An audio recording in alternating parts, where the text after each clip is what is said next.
ঘোষণা হয়ে গিয়েছে লোকসভা নির্বাচনের দিনক্ষণ। বাংলায় ৭ দফায় হবে লোকসভা নির্বাচন।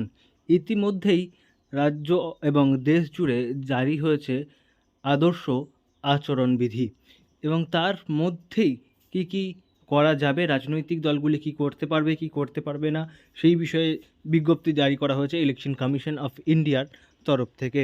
একই সঙ্গে রাজনৈতিক দলগুলি প্রচারের ঝাঁঝ বাড়াতে শুরু করেছে।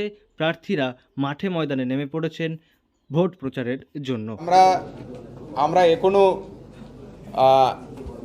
আমাদের যে নন সিএপি অফ মেশার্সের মধ্যে নাম্বার ওয়ান আছে ওয়েবকাস্টিং তো 50%-50%-এর উপরে বলে দেওয়া হয়েছে। ইসিআই বলে দিয়েছে সে 50% বুথের উপরে ওয়েবকাস্টিং থাকছে।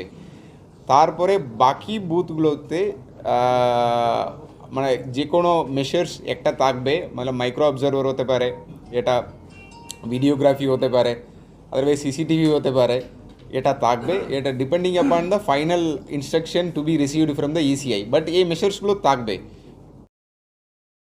কিন্তু লোকসভা নির্বাচনের আগে জেলার ভোটের সার্বিক মানচিত্রটা ঠিক কী রকম, এই বিষয়ে তথ্য দিয়েছেন জেলা শাসক এস পন্নাবলম।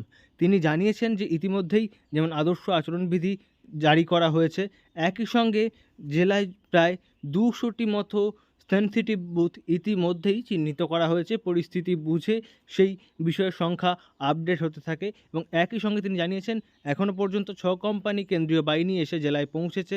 তারা রোটেশনালি বিভিন্ন সেনসিটিভ বুথগুলি এলাকায় রুট মার্চ করছে এবং একই সঙ্গে নির্বাচনের জন্য প্রার্থীরাও জোরদার প্রচার চালাচ্ছে। রিপোর্ট ওটা 194 ছিল, এটা লাস্ট মতলব কালকে রিপোর্ট আছে 200 আমাদের গোটা নটা এসি ধরে। এটা শুধু নট অনলি ফর আসানসোল, নটা এসি ধরে 200 বুথ আছে আমাদের ভালনারেবল বুথ হিসাবে আমরা আইডেন্টিফাই করেছি ইতিমধ্যে। আমাদের ছোটা কোম্পানি এসছে, ছোটা কোম্পানি রোটেশনভাবে এই ভালনারেবল বুথগুলোকে এখন কভার করা হচ্ছে। জেলা শাসকের দপ্তর সূত্রে খবর, পশ্চিম বর্ধমান জেলায় এই মুহূর্তে 23,03,000-এর বেশি ভোটার রয়েছেন।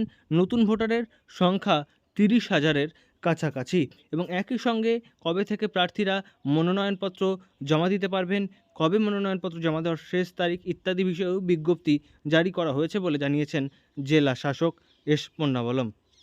আসানসোল থেকে নয়ন ঘোষের রিপোর্ট, লোকাল 18 বাংলা।